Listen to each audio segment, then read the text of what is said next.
Enquanto estas coisas lhes dizia, que coisas? Jesus, após ter curado aquele paralítico em Cafarnaum, saiu de sua casa, passou na coletoria de impostos, chamou Levi, Mateus, este o levantou e o seguiu. Depois ele sentou para comer com pecadores, e o Mateus, que era um publicano, provavelmente deu acesso a outros publicanos, e logo que Mateus se tornou um discípulo de Cristo, Jesus estava sentado comendo com vários publicanos. Eu quero crer que Mateus, tendo aceitado o chamado de Cristo, ele se tornou um instrumento para que Cristo ganhasse outros publicanos. E esse deve ser o processo de discipulado nas nossas vidas. Quando Cristo nos alcança, imediatamente Ele quer nos usar para alcançar aqueles que nos rodeiam. E aí Jesus está comendo com eles, os fariseus ficam indignados. Por que que o mestre de vocês come com publicanos? Publicanos eram aqueles judeus que trabalhavam para o Império Romano, cobrando impostos dos próprios judeus. Então eles eram considerados traidores da pátria. É um judeu que está tomando dinheiro do judeu para mandar para Roma. E isso deixava um judeu revoltado. Portanto, os judeus, principalmente os mais religiosos, odiavam publicanos. Traíras, traidores, X9. E aí um dos publicanos agora se torna discípulo de Cristo. E através dele, Jesus já está sentado para alcançar outros publicanos. Isso deixa os religiosos indignados. Mas o que acontece é que Jesus, ouvindo o que eles estavam falando, perguntou para eles: mas aqui, quem é que precisa de médico? Os que estão bons ou os que estão doentes? É uma pergunta retórica, porque a resposta é lógica, é óbvia. Só precisa de médico quem está doente. Então quem é que precisa de Deus? Os santos ou os pecadores? Quem é que precisa da graça de Deus? Santos ou pecadores?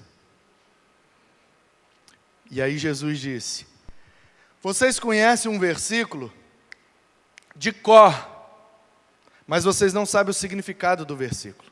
No versículo diz assim, misericórdia quero, mas não quero holocaustos. Pois não vim chamar justos, e sim pecadores. Vocês conhecem o profeta Oséias? Vocês, fariseus religiosos, vocês citam o profeta Oséias de cor. Portanto, vocês sabem que no capítulo 6, versículo 6, diz que Deus não quer religiosidade. Deus não quer cumprimento de regras. Deus quer misericórdia das pessoas. E Deus não veio chamar justos, porque não existe um justo sequer. Ele veio para pecadores. Vocês sempre leram o profeta Oséias e ainda não entenderam? Porque Jesus é assim, quando ele tem que dar uma resposta, ele cita a Bíblia. Sabe esse cara chato que bota Bíblia em tudo?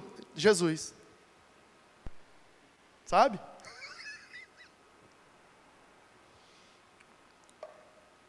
Aí, não bastasse os religiosos questionando o fato de Jesus comer com os publicanos, agora vieram os discípulos de João.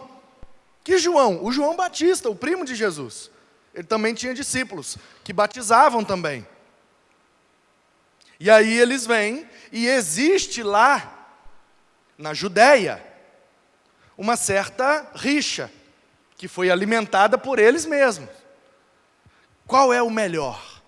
É o João ou Jesus? Quem tem mais discípulos? O João ou Jesus? Quem batiza mais pessoas? O João ou Jesus? Isso está claro lá em João capítulo 4, no Evangelho de João no capítulo 4, antes de falar que Jesus subiu para Galiléia e foi necessário passar por Samaria, diz que o que motivou Jesus a subir é aquela rixa que estava tendo na Judéia. A Judéia fica no sul, a Galiléia fica no norte. Jesus era da Galiléia, mas ele foi batizado lá no sul, e ali ele começou a ficar conhecido. E aí existia uma rixa. Ele falou, quer saber? Deixa eu voltar para Galiléia. E aí ele voltou para Galiléia, e no mar da Galiléia começou a chamar os discípulos, e em Cafarnaum ele foi chamando os outros, e foi recolhendo. Depois ele voltou para a Judéia, e aí começou aquela rixa. Quem batiza mais? Quem tem mais discípulo? Quem tem mais autoridade? Quem é mais homem de Deus? Quem é mais profeta? Quem é mais? E Jesus, como não gosta de competição, por isso que na igreja de Jesus não há espaço para competição, e sim para cooperação. Então ele sobe. Não, vocês querem competir, problema de vocês, deixa eu ir para o outro lado. Vocês querem ficar com a Judéia? Fica com a Judéia, eu vou embora. E aí os discípulos de João, ainda nessa ocasião, chegam para Jesus e por que nós jejuamos? E os fariseus também jejuam, mas você e os seus discípulos não jejuam.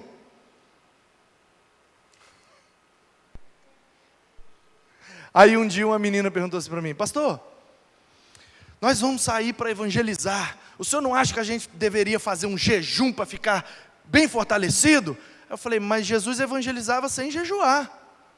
Que isso? Não, mas está escrito na palavra, que tem certo tipo de demônio que só sai com jejum e oração. Eu falei, sim, é uma outra questão que não dá tempo de explicar agora, essa frase está entre colchetes, vou demorar aí algum tempo para te explicar, mas antes, basta eu apenas lhe dizer que Jesus não fazia jejum. Não desse jeito que você está falando. Como que não? Aí lê esse texto aqui. Ó. Por que nós, os discípulos de João e os fariseus, jejuamos, mas os teus discípulos não jejuam? Respondeu Jesus, podem acaso estar tristes os convidados para o casamento, enquanto o noivo ainda está com eles? Virão dias, contudo, em que lhes será tirado o noivo. Nesses dias hão de jejuar. Ninguém põe remendo de pano novo em veste velha, porque o remendo tira parte da veste e fica maior ainda o buraco. Nem se põe vinho novo em odre velho, do contrário, rompem-se os odres, derrama-se o vinho e os odres se perdem. Põe-se vinho novo em odres novos, e ambos se conservam. Jesus é muito doido, cara. Os caras estão preocupados por que ele está comendo com publicanos. E os outros estão preocupados por que os discípulos dele não jejuam. Aí ele vira e fala, olha, enquanto o noivo está na festa, está todo mundo alegre. Quando o noivo sai, acaba a festa, aí que vem a tristeza.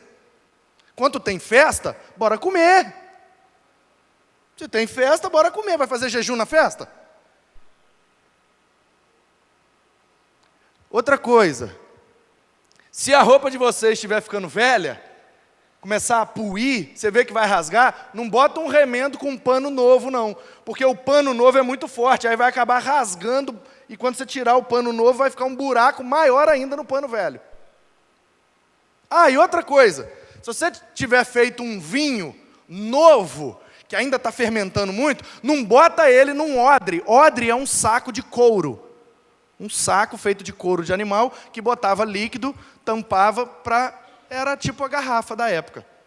Não tinha plástico, tinha ferro, era muito caro, e não existia como a gente tem hoje. Então eles pegavam um saco, um pedaço de couro, né? Juntava as pontas, amarrava, fechava e ali botava farinha, botava vinho, azeite, o que tivesse que conservar, ficava ali dentro do couro, é o odre. É um saquinho de couro. É tipo os suquinhos gummies, dos ursinhos carinhosos, lembra? Que tem um saquinho, o suquinho gummies, que eles bebem, ursinhos carinhosos. Quem lembra dos ursinhos carinhosos? Nossa, busquei longe agora a referência. Então.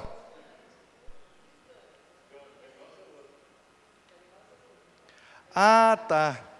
Eu misturei duas coisas. É isso aí. Vamos ficar só na Bíblia mesmo? Então, o saco de couro botava o vinho. Se o odre, que é o saco de couro, fosse velho, você já viu um couro, uma bolsa de couro? Quando ela está nova, está toda durinha, toda grossinha. Aí vai usando, daqui a pouco vai ficando mole, até que começa a rasgar.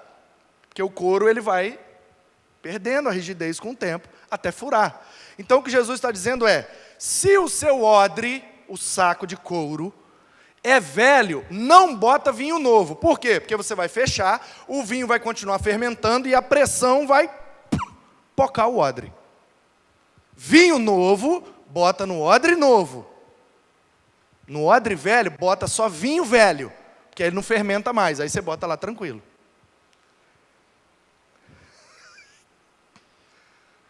O que Jesus está querendo dizer?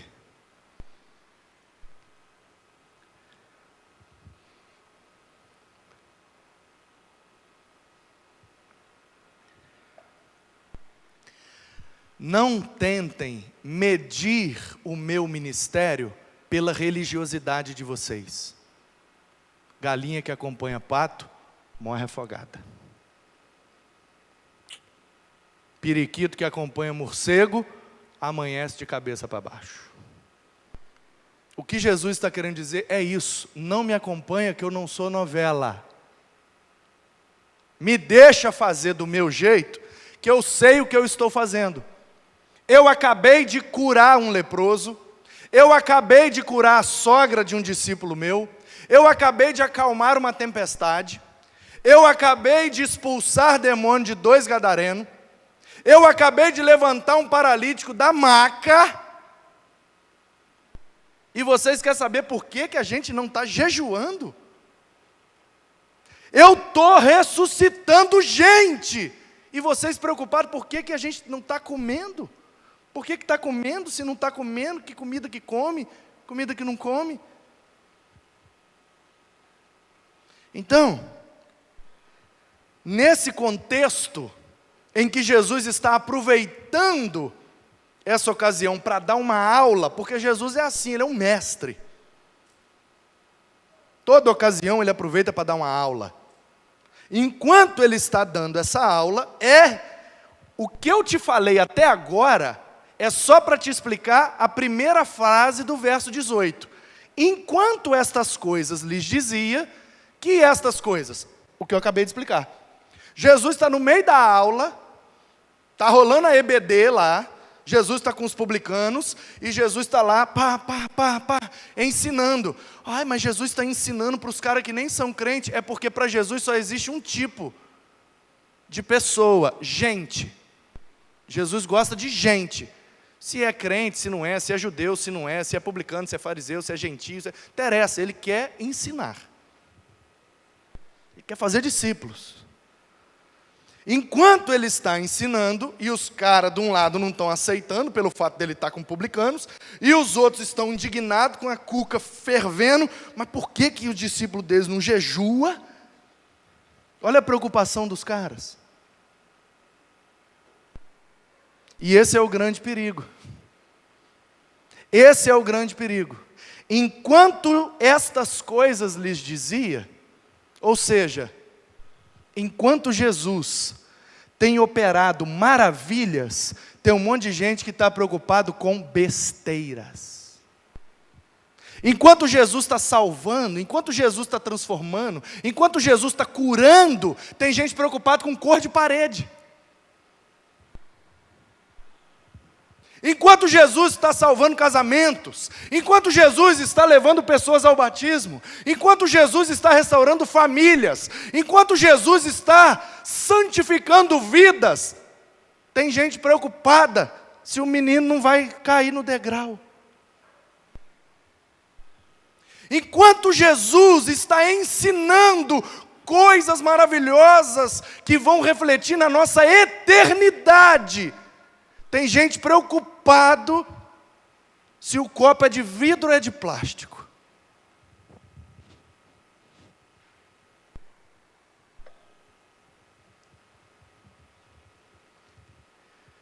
Não seja da turma dos que não percebem as maravilhas que Jesus tem operado, porque está distraído com besteiras.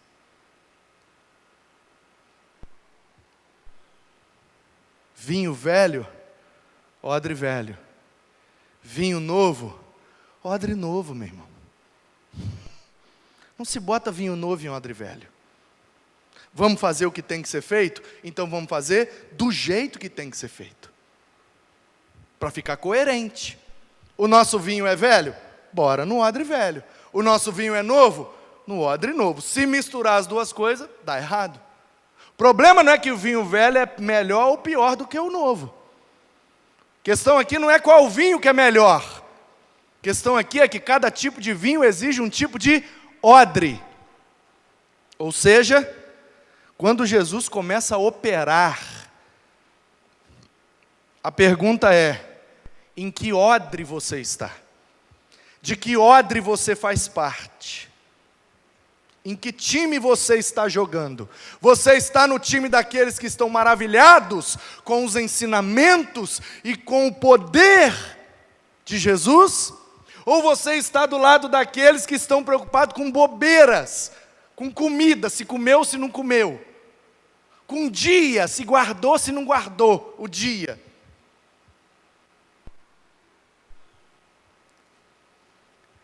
Está sentado com um publicano, não pode comer com um publicano, ai.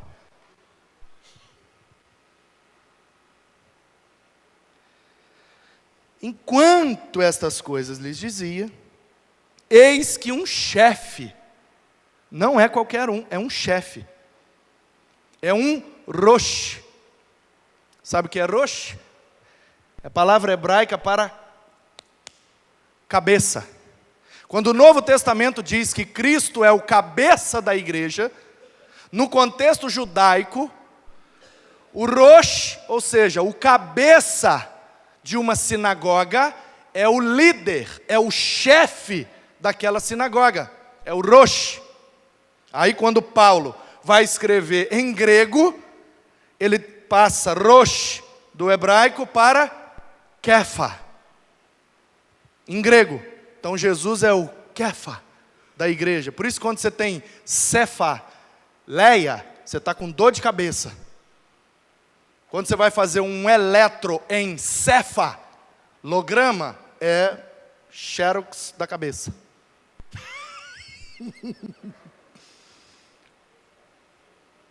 Ou, como diria meu avô, é o raio-x do miolo. Meu avô era muito engraçado. Ele foi fazer uma vez um eletroencefalograma, aí botaram os negócios, fizeram, tá, entrou naquela máquina, né? Dizer que ele estava entrando no... Como é que ele falou? Não lembro mais. Sarcófago. Entrando num sarcófago. O que é sarcófago? Depois você pesquisa. Meu avô é engraçado demais. Posso te contar uma história boa do meu avô? Boa. Não é piada, é história verídica mesmo, verídica demais. Já que estou falando de doença do meu avô, segura essa. Verídico. Meu avô estava passando uns mal lá, passando mal, né? Ele tomava 1 litro de vinho, 3 garrafas de café e fumava 5 maços de cigarro. Aí ficava, não sei o que foi, sentindo um negócio. Vamos no médico. Aí minha avó marcou a consulta e ele foi. Não gostava de médico de jeito nenhum, foi. Quase que obrigado, porque estava sentindo muito mal. Aí o médico pediu uns exames, ele fez o exame e tal. No dia de ir lá mostrar os exames, minha avó não pôde ir. Um compromisso lá, porque minha avó tinha que ir junto, porque ela que dava conta de tudo e tal, aquele negócio. Aí ele foi sozinho. Minha avó tinha um compromisso na escola onde ela trabalhava e tal. Ela chegou e ele veio da consulta. Minha mãe era jovem. Tinha lá seus 22 anos, por aí. E tinha um namorado, que não é o meu pai. Um namorado antes do meu pai. E minha mãe estava na sala de casa, aquele namoro, a moda antiga, na sala de casa, namorando. Minha avó na cozinha, já fazendo a janta. Chega meu avô da consulta. Aí minha avó já, né? Ai, Olinto, que aí? O que o médico falou? O que o médico falou? E ele, blá, blá, blá. Aí entrou pro quarto e tal, ele falava que ia tirar as arriata. Aí tirava a roupa e tal, que ele era incomodado com tudo incomodava ele. E aí ele vem, senta no sofá, aquela aquela televisão Telefunk, né, preto e branco, no seletor. E aí sentou e começou. Aí minha avó veio desesperada, desligou o fogão e veio. Mas meu filho, fala para mim, o que o médico falou? Aí ele botava o pé para cima do sofá assim, ficava arrancando um pedaço de unha. Ele comia a unha da mão com a boca e a unha do pé ele arrancava com a unha da mão. E aquele negócio, entendeu? E lá, e não, mas Olinto, fala, o que o médico falou? Não, ele falou que eu estou capetético. Aí minha avó, é o que, Olinto? Fala direito, por favor, meu filho. Aí o namorado da minha mãe, cara super gente boa, Lugão, esticou o ouvido assim. Minha avó, fala de novo, meu filho. Não, vou falar não, que eu já falei. O Lugão, o namorado, falou, Dona Bárbara, eu acho que ele falou que ele está capetético. Aí minha avó, não é possível. É o que, Olinto, que você falou? Ele, é isso mesmo. Aí minha avó, o quê? Você está capetético? É isso que o médico falou? É, ele falou que acha que eu estou capetético. Mas Olinto, meu filho, para de brincadeira, estou falando, Dorinha. Ele falou, tem que fazer mais uns exames, que é provável que eu estou capetético. O Lugão, esperto, o namorado da minha mãe, um cara inteligente, virou para minha avó e falou, Dona Bárbara, não seria diabético? Ele, ô menino burro, diabo e capeta não é a mesma coisa?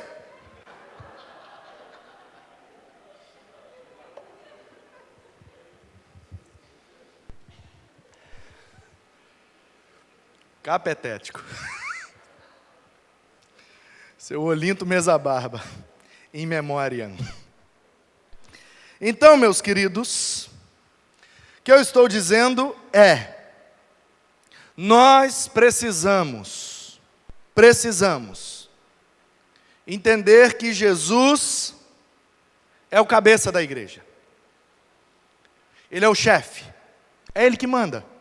E nessa ocasião, um chefe, um cabeça, o principal da sinagoga, chamado Jairo. Esse texto de Mateus não fala, mas essa mesma passagem está em Marcos capítulo 5 e em Lucas capítulo 8. Se você depois chegar em casa e conferir em Marcos 5, a partir do verso 20 e 21, e em Lucas 8, a partir do verso 40, você vai ver que o nome desse homem era Jairo. E ele era líder da sinagoga.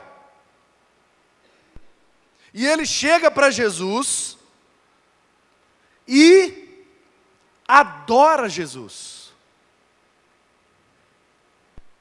O texto diz que ele, aproximando-se, o adorou.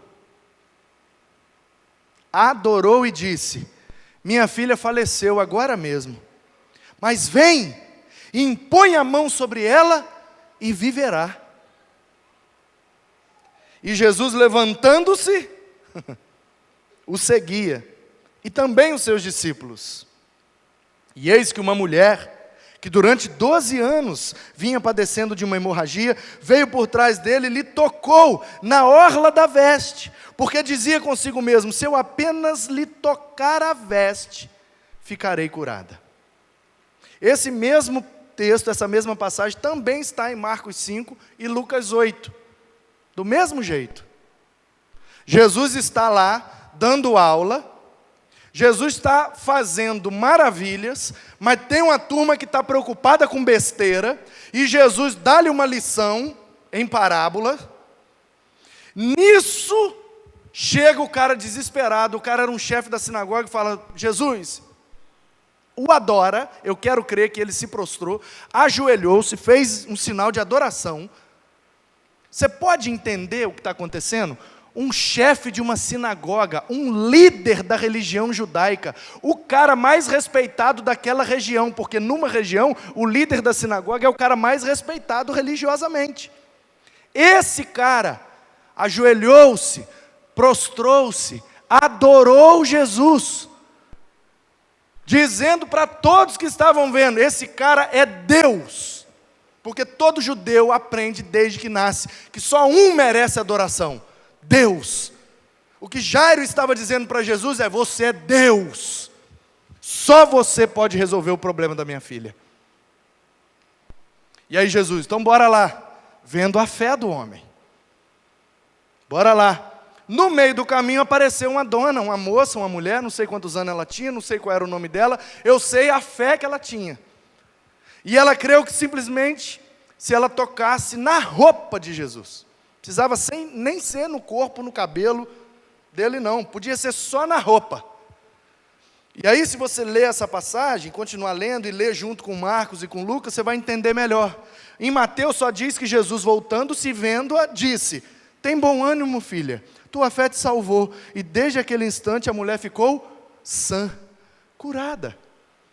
Lá em Marcos e Lucas vai dizer que a mulher tinha gastado um monte de dinheiro com um médico, que a mulher já estava um monte de ano com essa doença, que era um fluxo de sangue que ela tinha, uma menstruação que não parava de sair, a mulher gastou dinheiro, e toda mulher menstruada, segundo o costume desse tempo e dessa região, ficava afastada da sociedade, então ela já estava cansada de viver afastada de todo mundo. Uma mulher que se sentia excluída socialmente, emocionalmente, fisicamente, espiritualmente. Condenada ao fracasso. Uma mulher que para a sociedade estava morta. Quando eu estava lendo esse texto, eu falei, mas Jesus aí me quebrou agora, porque o tema da mensagem é, seja Jesus para ressuscitar alguém. Aí Jesus está ensinando para os caras, chega o Jairo e fala, minha filha morreu, bora lá em casa, porque o Senhor é Deus, o Senhor pode trazê-la de volta à vida. Quando Jesus vai para a casa do cara, entra a história da mulher. Aí eu vou ter que ler o verso 18, depois eu vou ter que pular lá para o 23, porque a história da mulher aqui no meio não tem nada a ver. Aí Jesus me deu um cascudo e falou, como que não tem nada a ver? Eu também ressuscitei essa mulher. Uma mulher que estava afastada, uma mulher que estava excluída, uma mulher que não tinha vida social, espiritual, emocional, uma mulher que não tinha namorado, não tinha noivo, não se casou, uma mulher que gastou todo o investimento que sua família tinha para tentar recuperar sua saúde, uma mulher pobre, mulher pobre, doente, nesse tempo é um nada. E ela simplesmente tocou na roupa de Jesus, e Jesus disse para ela, tua fé te salvou. Pela fé da mulher, ela foi ressuscitada. Veio de volta à vida. Agora, curada, ela podia ter um noivo. Agora, curada, ela podia ter uma vida social. Ela podia ir no templo, entrar no pátio das mulheres, dançar, celebrar, festejar, ter amigas. E imediatamente o que o Senhor ministrou ao meu coração é que existem ressurreições que são sociais. Tem gente que está morto socialmente, tem gente que é olhado pela sociedade e diz, isso não vale nada, isso não é nada, isso não vai dar em nada.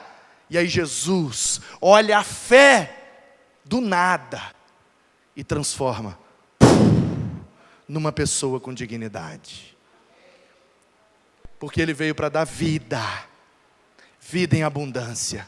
Jesus não quer ver ninguém excluído. Jesus não quer ver ninguém leproso. Jesus não quer ver ninguém paralítico. Jesus não quer ver ninguém medroso. É por isso que Ele cura a lepra. É por isso que Ele levanta o paralítico. É por isso que Ele acalma a tempestade.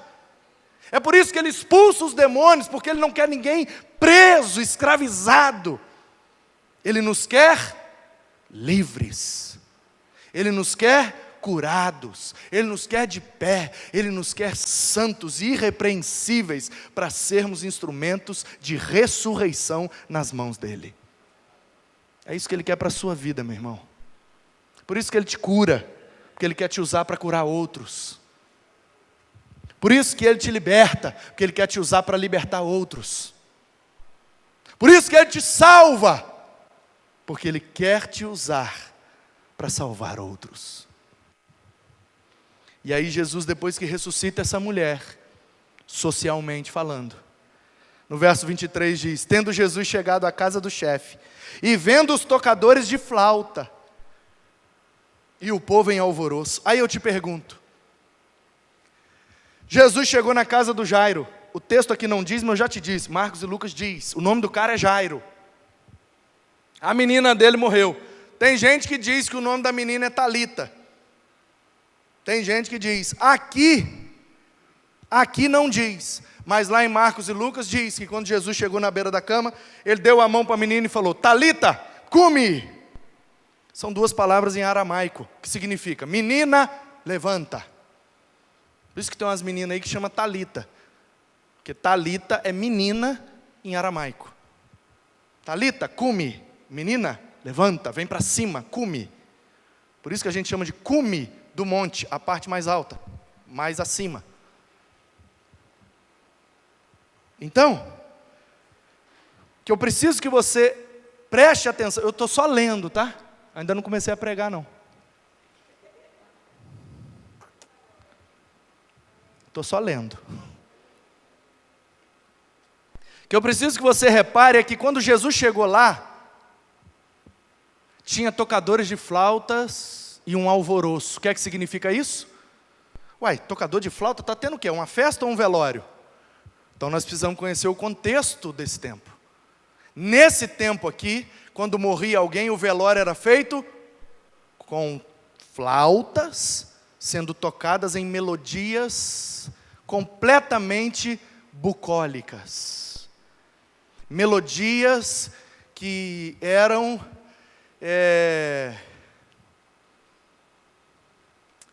Como é que fala, meu Deus? Como é que uma palavra foge assim do cérebro de uma pessoa? Melancólicas. Obrigado, Leandro. Melodias melancólicas.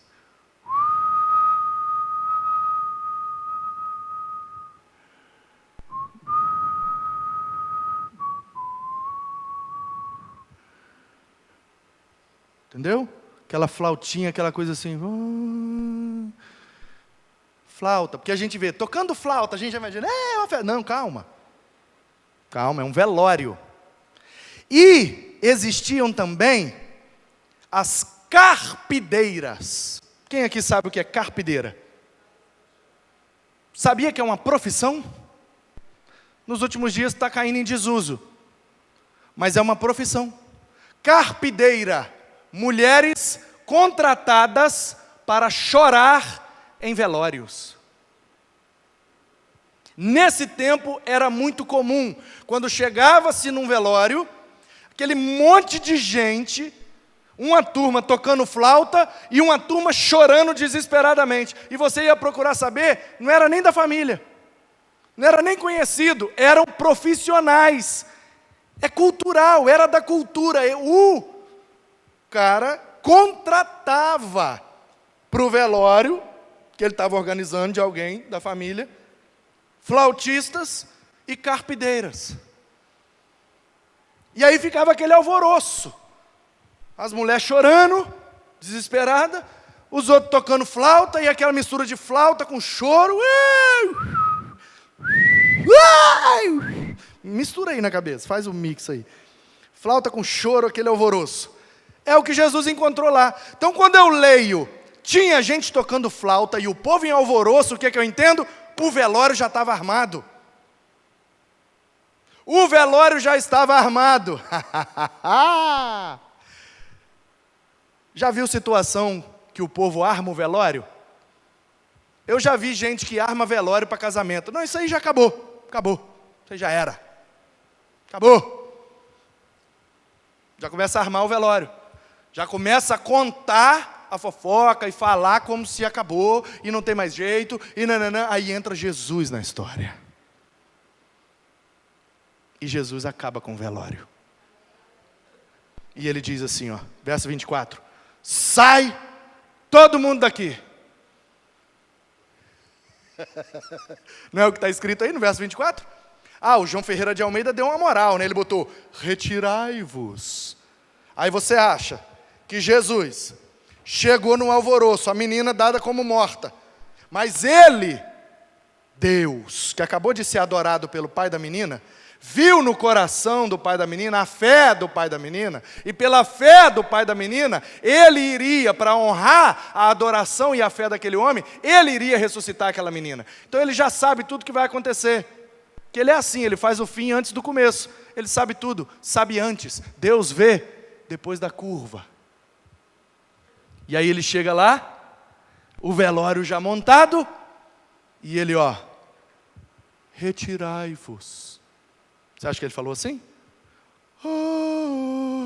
Aí vem uma luz, e Jesus fala, retirai-vos, por favor. O João Ferreira de Almeida botou desse jeito. Mas eu duvido que Jesus falou assim. Pelo menos na minha leitura. Jesus, sai todo mundo daqui agora. Acabou o velório. Por quê? Vai enterrar a menina? Não. Para fora todo mundo. Porque não está morta. Só está dormindo. E aí o povo riu dele. Os flautistas e as carpideiras riram de Jesus. Sabe, queridos, às vezes antes de acontecer uma ressurreição, tem gente que ri, tem gente que duvida.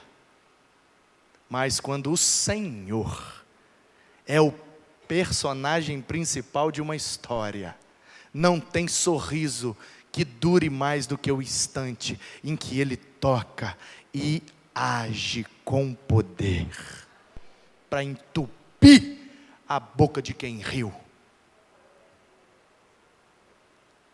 E o texto diz: afastado o povo, entrou Jesus. Meu irmão, quando Jesus entra... O texto diz, entrou Jesus. Tem situação que parece velório. Tem circunstância que parece que já é o fim. Aí de repente, entra Jesus. Quando Jesus entra, ele toma pela mão e a menina se levantou. E a fama deste acontecimento correu por toda aquela terra. Todo mundo naquela região ficou sabendo, existe um Deus entre nós, um Deus que ressuscita, um Deus que traz de volta a vida, um Deus que acaba com o velório, um Deus que acaba com o sorriso, um Deus que acaba com a zoação e com a incredulidade, um Deus que não liga para aqueles que pensam besteiras, um Deus que não liga para quem está preocupado com bobeiras. Ele ressuscita os mortos. E isso me faz lembrar de João capítulo 11. Um amigo muito querido de Jesus morreu. Depois de 4 dias ele chegou. Segundo a crendice judaica, até o 3º dia ainda dava tempo de ressuscitar. Depois do 4º dia não dá mais tempo. Porque não conhecem o Deus da ressurreição. O Deus da ressurreição não precisa de quantidade de dias, precisa de quantidade de horas, precisa de quantidade de orações, precisa de quantidade de pessoas. Ele só precisa querer, e quando ele quer, ele traz de volta a vida. E ele fala, tira a pedra e vem para fora, meu amigo. E ele ressuscita aquele homem, para que todos saibam e creiam que ele é a ressurreição e a vida. E quem crê nele, ainda que esteja morto, viverá. Seja Jesus para ressuscitar alguém. Seja o canal por onde a ressurreição de Deus vai passar para alcançar e levantar alguém. Como é que a gente faz isso? Agora eu vou começar a pregar.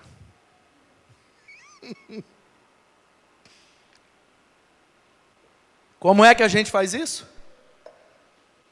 Como é que a gente pode ser Jesus para ressuscitar alguém? Em primeiro lugar, precisamos ter uma vida de adoração a Jesus.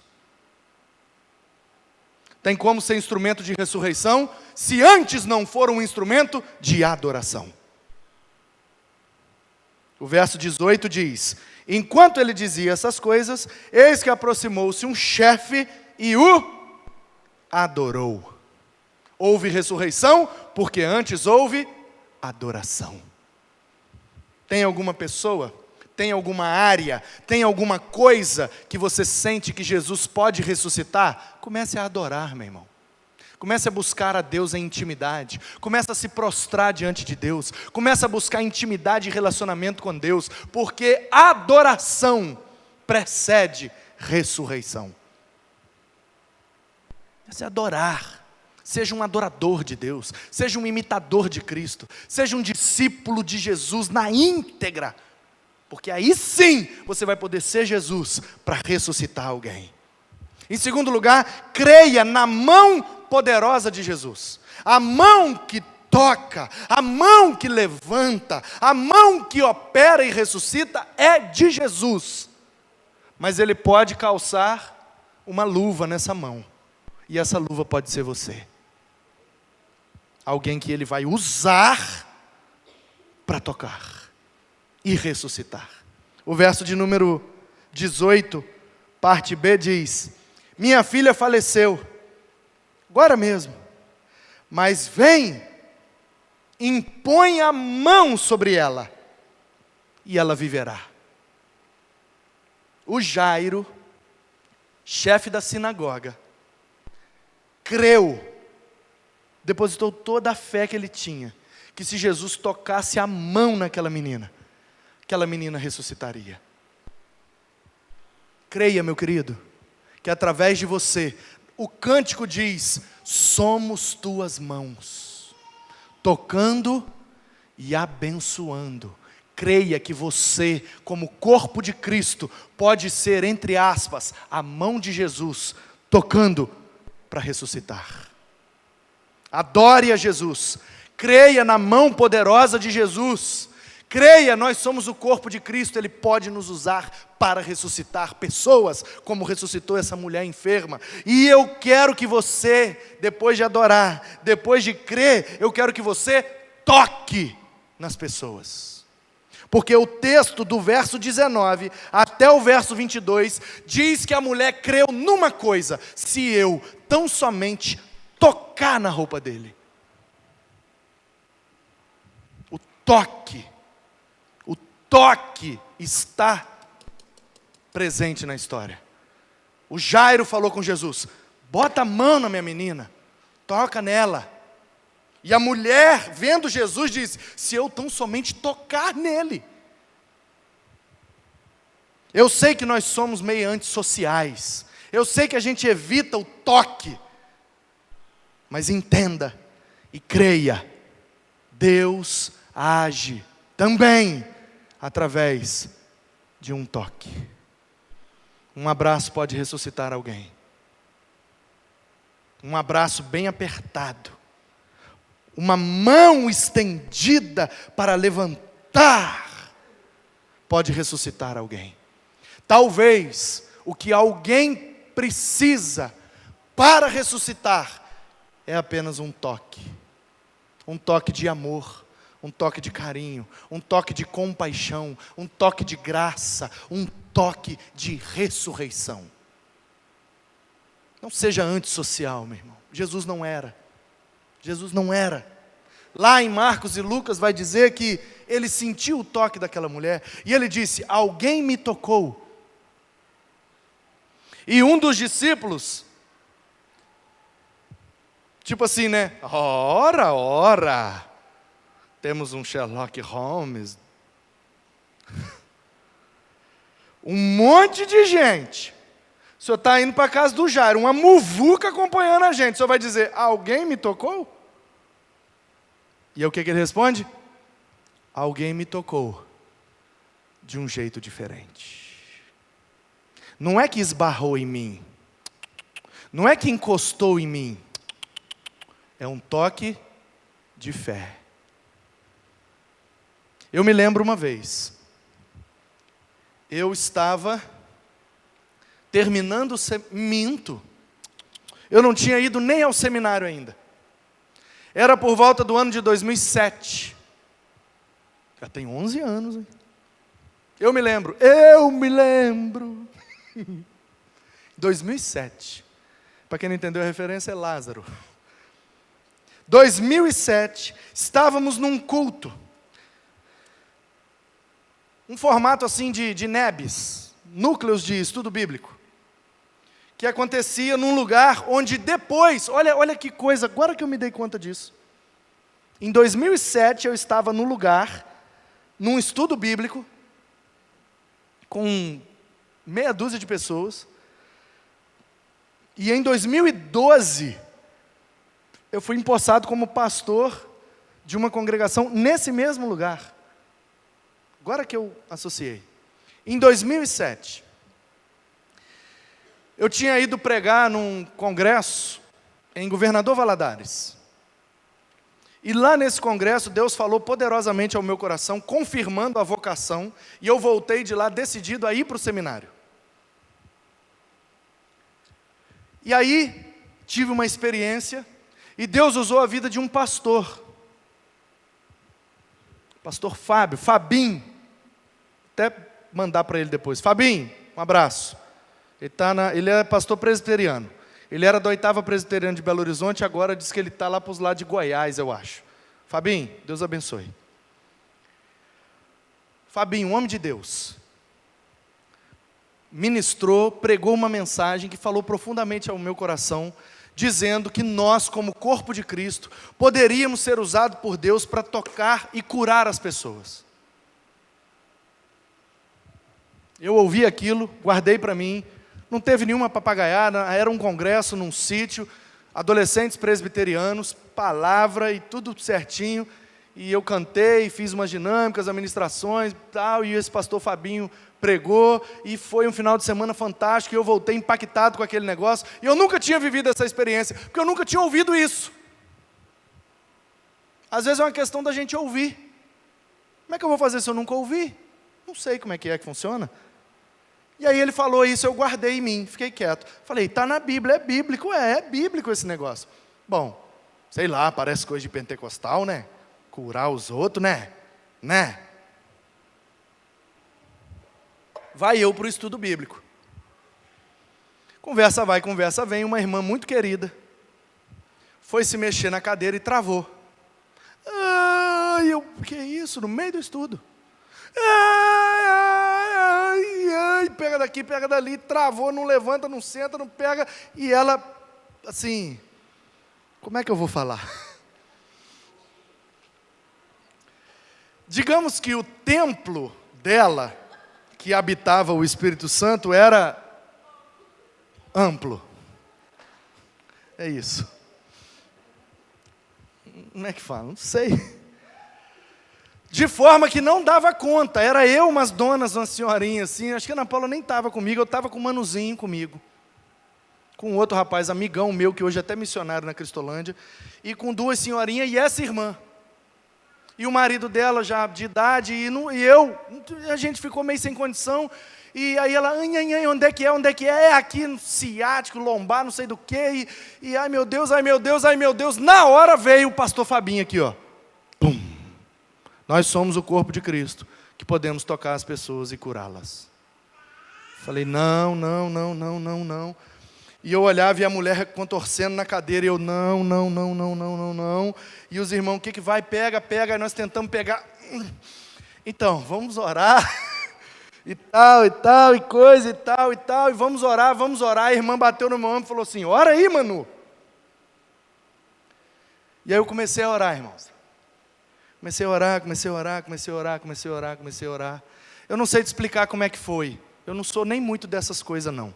Mas foi verdade, aconteceu, eu estou te contando. No meio da oração, quando eu vi, eu até gelei, porque eu falei, ai meu Deus, estou fazendo besteira aqui. Quando eu me dei por mim, eu estava com a mão na perna dessa senhora, uma irmã muito querida. E eu falei assim, Jesus, eu estou aqui tocando agora como sua mão. O Senhor sabe que nós estamos aflitos sem saber o que fazer. Em teu nome, cura essa irmã, glória porque o teu nome seja glorificado. A irmã levantou da cadeira. Eu não sabia o que fazer. Porque nem eu, sinceridade, acreditei que poderia acontecer. Eu orei mais pelos outros. Porque pediram para eu orar, eu vou orar, vou fazer o meu papel de cristão. no meio da oração, quero crer que o Senhor me tomou de alguma forma, no meio da oração eu fui, até de maneira indiscreta, botei a mão na perna da irmã. E pá! E a mulher levantou, me deu um abraço e falou: Jesus me curou, meu filho. Está doendo mais nada. Aí eu falei: assim, e agora? O que faz agora? O pastor Fabinho não falou o que fazia depois? Aí eu: Aí uma irmã mais empolgada: glória, glória, glória, glória a Deus! Aí o Manuzinho já saiu correndo e eu fiquei estátua assim, vem cá, Manu. Aí foi todo mundo embora e eu fui para casa assim, e eu fiquei uns dias assim, irmãos. Eu fiquei assim, gente, aconteceu. Você acredita? Minha oração nessa hora é que o Senhor te dê essa experiência.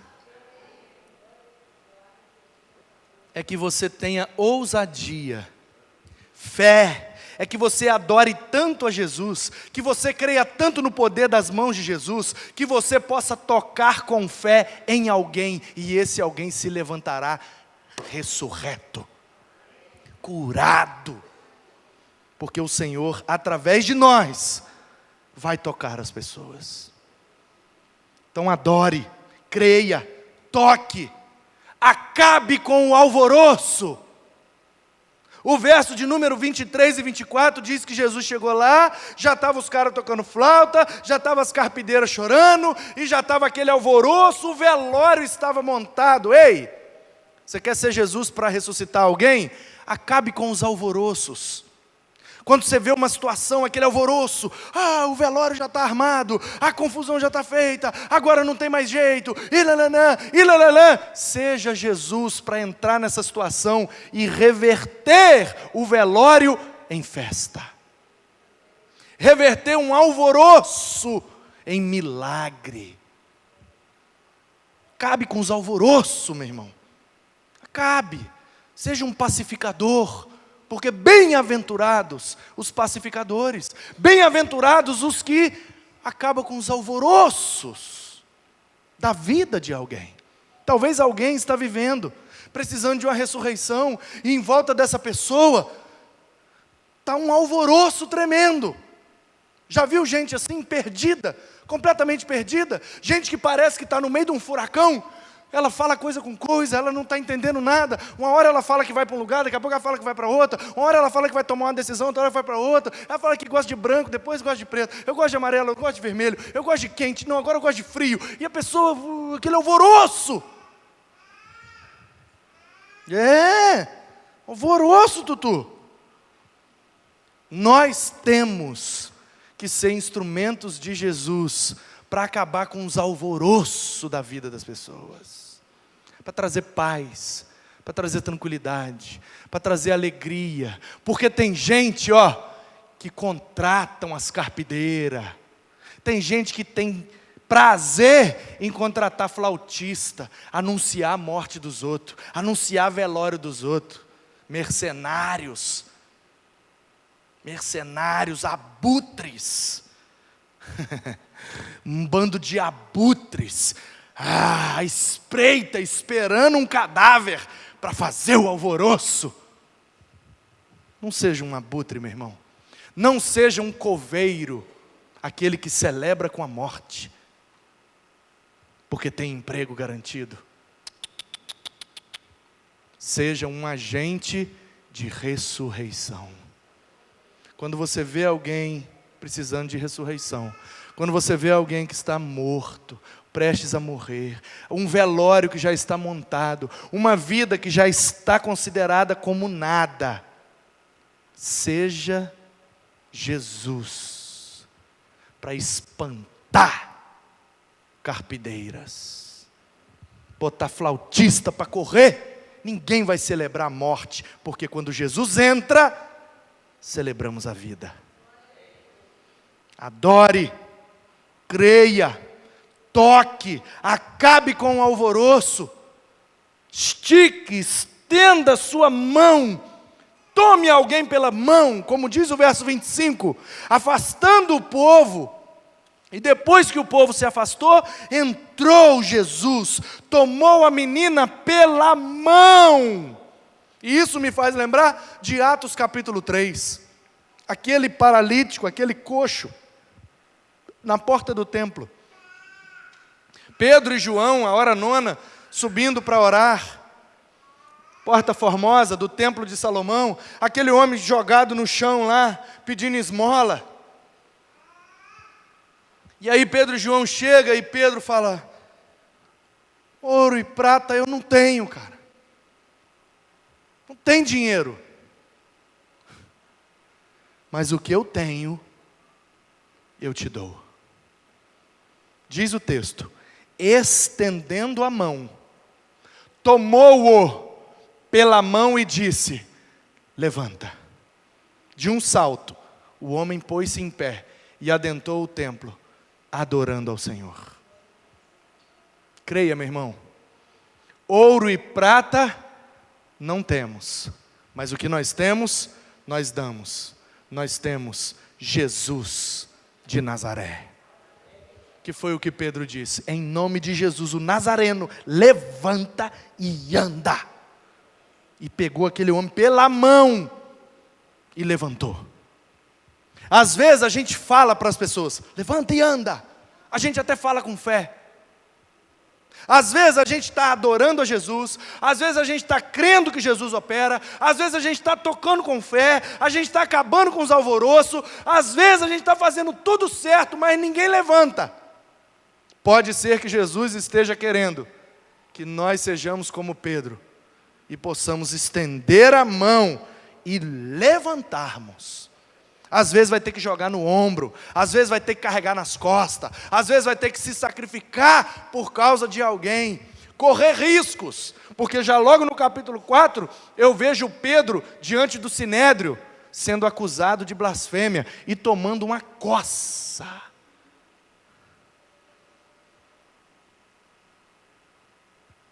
Estamos dispostos? Estamos dispostos a encarar as consequências para levantar alguém? Ou é melhor ser coveiro, pegar uma pá, jogar logo a terra e, está morto, enterra logo. O que é mais difícil? Enterrar ou ressuscitar? Mas para que saibam que o Filho do Homem tem toda a autoridade nos céus e na terra, nós não seremos coveiros, nós seremos aqueles que estendem as mãos, levanta e ressuscita para a glória de Deus. E em último lugar, para sermos Jesus para ressuscitar alguém, depois de adorar, de crer, de tocar, de acabar com o alvoroço, de tomar pela mão, aí nós vamos viver o resultado do milagre. E qual é o resultado? Evangelismo sem abrir a boca. Já evangelizou alguém sem abrir a boca? Como diria São Francisco de Assis? Evangelize sempre. Só use palavras se for necessário. O texto diz no verso 26, que a fama daquele acontecimento correu por toda a terra. O nome de Jesus começou a ser exaltado, pregado e crido por causa daquele milagre. Sabe, meu irmão, Jesus disse que nos encheria de poder para sermos testemunhas dele. Poder para testemunhar, poder para pregar o Evangelho, poder para evangelizar, para tornar pessoas conforme o Evangelho de Cristo. O Espírito nos dá poder para isso. E eu quero crer que quando o Senhor nos usa para ressuscitar alguém, esse ato evangeliza sozinho. Quando Deus me usar para ressuscitar alguém, é mais poderoso, é mais evangelístico do que um sermão sendo pregado. É muito bom pregar, é excelente, eu estou 1 hora aqui pregando, e se deixasse eu ficava mais 10. Mas eu tenho plena convicção que quando Jesus me usa para ressuscitar pessoas, para ressuscitar sonhos, para ressuscitar casamentos, para ressuscitar filhos, sogras, noras, vizinhos, amigos, isso tem um poder evangelístico muito maior do que um sermão de 10 horas. Portanto, meu querido, talvez você não saiba falar, talvez você não saiba pregar, talvez você nunca